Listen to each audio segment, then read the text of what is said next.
As for the tariffs, the president made his position on this quite clear with the statement that he put out.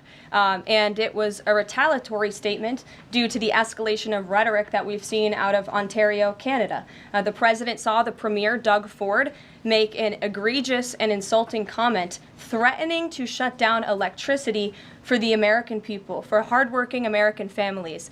He made that threat. The president saw that and has an obligation and a responsibility to respond accordingly and represent the interests of the American people. So he has made the decision to add a 25% tariff. So now steel and aluminum tariffs will come into effect tomorrow at the rate of 50%.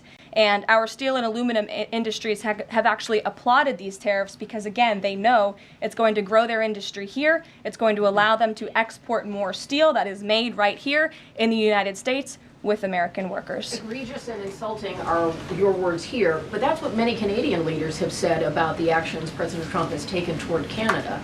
And what do you think the timeline is for speaking to Mr. Carney? Because normally a sitting president speaks to a close ally very quickly when there's new leadership.